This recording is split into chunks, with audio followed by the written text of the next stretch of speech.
Hey folks, it's Amy from Colorado Mountain Living, and we are in our 6th summer here in Colorado in the mountains. Really the highlight of the year is to see it all lush and green like this. We've had so much rain this spring that we're having a really nice summer. And it's been an irregular summer for us. It's been the most irregular summer since we've lived here. And what do I mean by that? Really, it's because things have changed for us since we got started. We had a whole home to build 6 years ago. And now that we're kind of more settled into the house, we don't quite have as many projects. And so you've seen a little bit less of us on YouTube lately, but that's not the only reason. The summer's also been really different for us because we've done more traveling than we've ever done before. It started earlier in April when we went up to go get the Kimbo camper up to Washington State. And then in May, we traveled down to Florida for our kids' graduation. So both Lance and Catherine graduated from school this year. So we were busy out traveling doing that. Another thing that's different about the summer is that I've been doing a ton of art shows.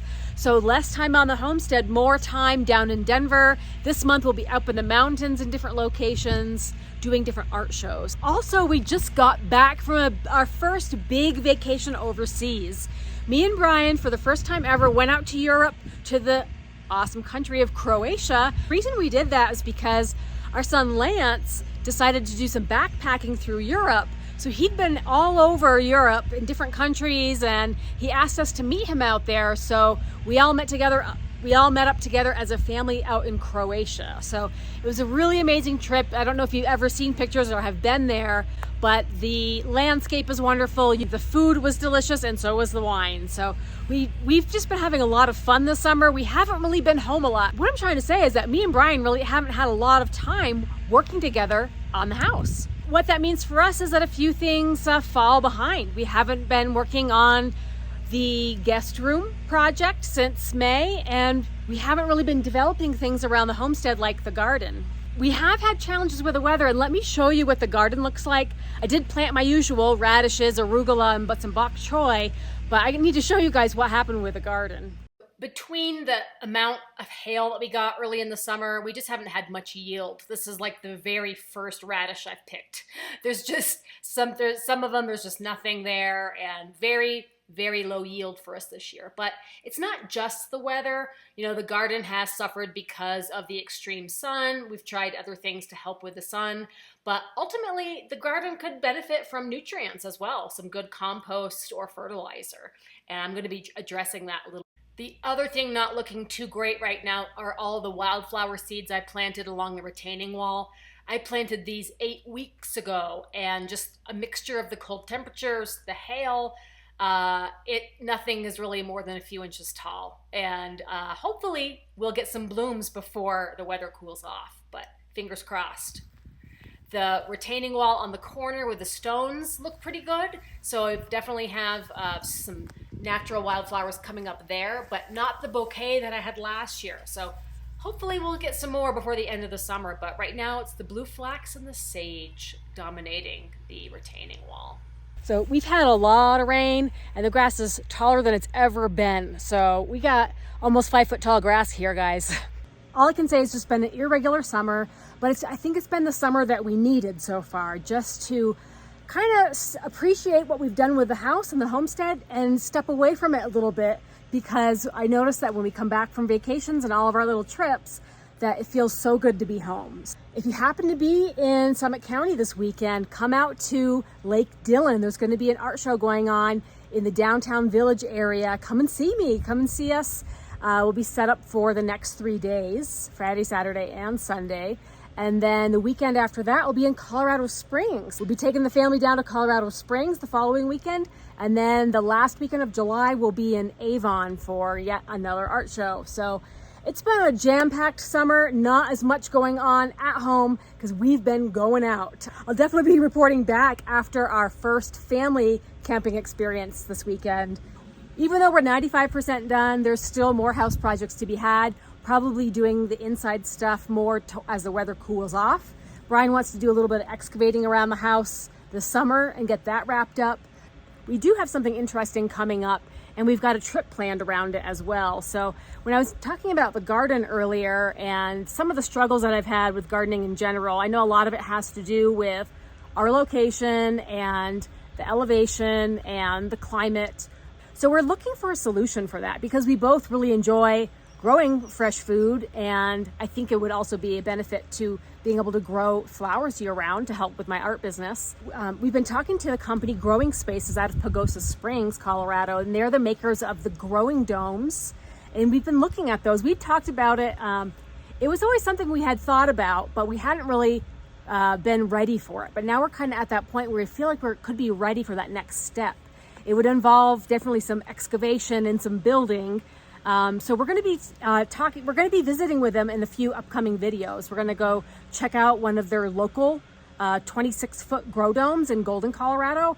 And we're going to take a trip out to Pagosa Springs in September to visit the whole facility. So we should have some really interesting news after those trips, but definitely leaning in that direction of trying to figure out other ways to grow food up here. And that is sort of connected to another thing I've been trying to troubleshoot, which is how to compost up here with dealing with all the elements. We've got a really extra long winter, very, very cold temperatures, and excessive wildlife, right? So we don't want to attract bears, but we need to be able to compost through the year. I'm trying out a brand new product called Irregular. It's a home composter. I know you've probably, you may have seen this on the market or at some other things that are similar. I've been looking at these kind of products for a while, but I was kind of put off by the fact that a lot of them don't actually compost and they don't break down the food. They just sort of dehydrate it and chop it up. So I think Vitamix has one and another company, Lomi, has one. And they're sort of like countertop food recyclers. But I found, when I came across Wrinkle, I thought this one's actually different because it has microbes added to the mix. And you can actually use this, mix it with soil and use it for composting. So I think it would solve two issues for us, right? So being able to reduce your kitchen waste by using up food scraps, and two, dealing with the short season. I mean, we've got winter 9 months of the year practically. It can be snowing. And so that really can make it hard to compost year round, especially when the temperatures get really cold. So like the barrel composters, I was really looking into those, but they're not going to be usable necessarily all year round.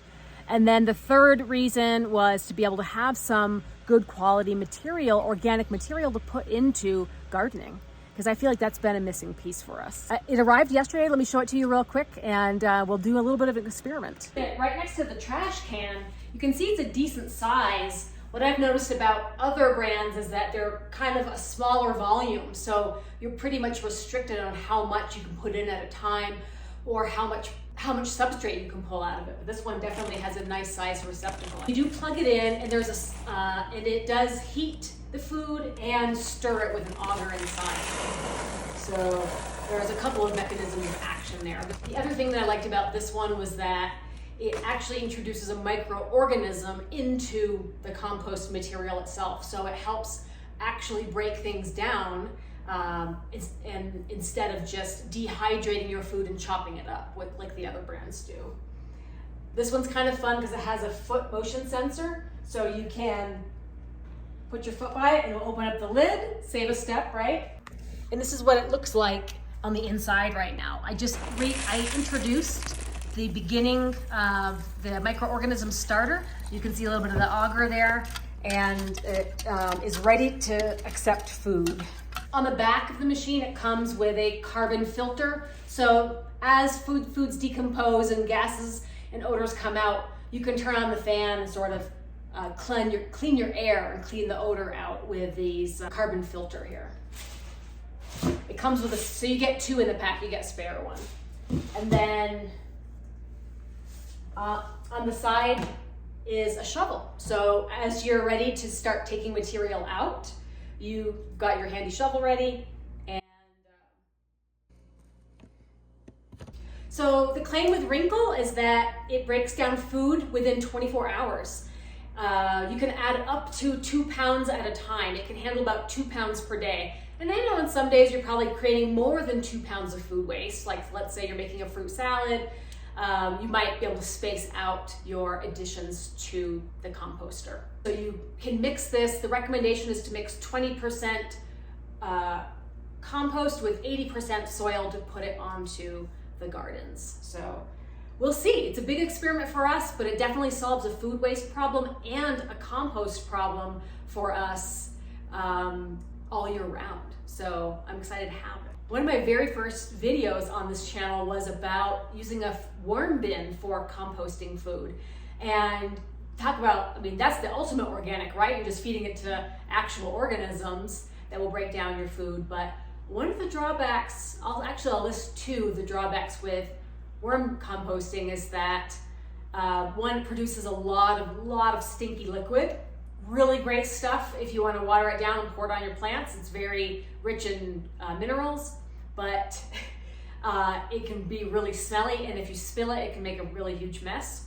The other thing with worm composting is one time I had the worms escape. Like they'd formed in a big ball and they somehow got out of the worm bin and they were all over the floor in the garage. So that's another thing that can happen. Sometimes your worms escape. A lot of times they just dry up, but it can be messy and stinky, and this definitely is not. It's got a triple filtration system, including the carbon filter that I showed you. So it really does a good job trying to prevent the odors. So bottom line is, guys, I will report back to you on the wrinkle to see how it's working. I just got it set up yesterday and adding the very first food today, but we'll have to get back to you in a month and let you know how it's been going and how we've been using it. But right now, as you can see behind me, we are getting ready to go out of town for the whole weekend. So getting all of our camping gear ready. We're gonna have a great time in Lake Dillon. So if you guys are in the area or you want an excuse to get out to the mountains, come and see us in Lake Dillon in the Village Place near Pug Ryan. That's where my booth will be set up, and we'll be having a fun time camping out as a family for the first time. We definitely have a lot of busy weekends coming up, so we'll try to report in between. I'll give you guys an update on how the art show went next week and how that's going. And hopefully we'll be able to get back to some Homestead stuff really soon. Anyways, guys, wanted to give you that update, and we'll catch you later. Bye-bye.